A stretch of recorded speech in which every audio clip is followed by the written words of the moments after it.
Hi dear friends, എല്ലാവർക്കും സുഖമെന്ന് വിശ്വസിക്കുന്നു.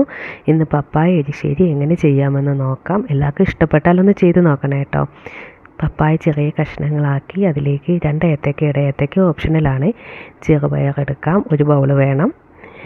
ചെറുപയറും പപ്പായയും ഏത്തയ്ക്കയും എല്ലാം ഒരു കുക്കറിലേക്ക് ഇട്ടതിന് ശേഷം ആവശ്യത്തിന് ഉപ്പിട്ട് കൊടുക്കാം. ശകലം മഞ്ഞൾപ്പൊടി ഇട്ട് കൊടുക്കാം. നമ്മൾ അരപ്പിനകത്ത് മഞ്ഞൾപ്പൊടി ഇടുന്നുണ്ട്. നികക്ക വെള്ളം ഒഴിച്ചു കൊടുക്കാം.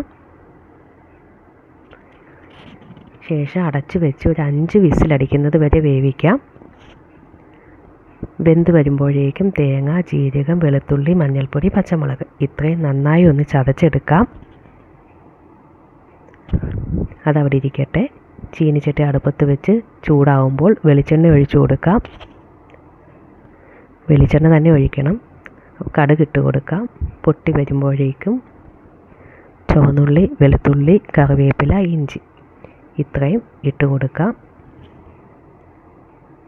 നന്നായി വഴറ്റി കൊടുക്കാം. അതൊന്ന് വഴണ്ട് വരുമ്പോഴേക്കും അല്പം തേങ്ങ ഇട്ട് കൊടുക്കാം കേട്ടോ. തേങ്ങ ഇട്ട് കൊടുക്കുമ്പം എരിശ്ശേരിക്ക് നല്ല സ്വാദാണ്. നന്നായി ഇളക്കി കൊടുക്കാം. അതൊന്ന് മൂത്ത് വരുമ്പോൾ അല്പം മുളക് പൊടി ഇട്ട് കൊടുക്കാം. അതും അവിടെ ഇരിക്കട്ടെ. എരിശ്ശേരി വെന്തിട്ട് കായും കപ്പയ്ക്കയും പയറുമൊക്കെ വെന്തിട്ടുണ്ട്. നന്നായി ഉടച്ചു കൊടുക്കാം. അല്പം കഷ്ണങ്ങളൊക്കെ നല്ലതാണ് കേട്ടോ. അരപ്പിട്ട് കൊടുക്കാം. നന്നായി ഇളക്കി കൊടുക്കാം. ആവശ്യമെങ്കിൽ ഉപ്പിട്ട് കൊടുക്കാം കേട്ടോ.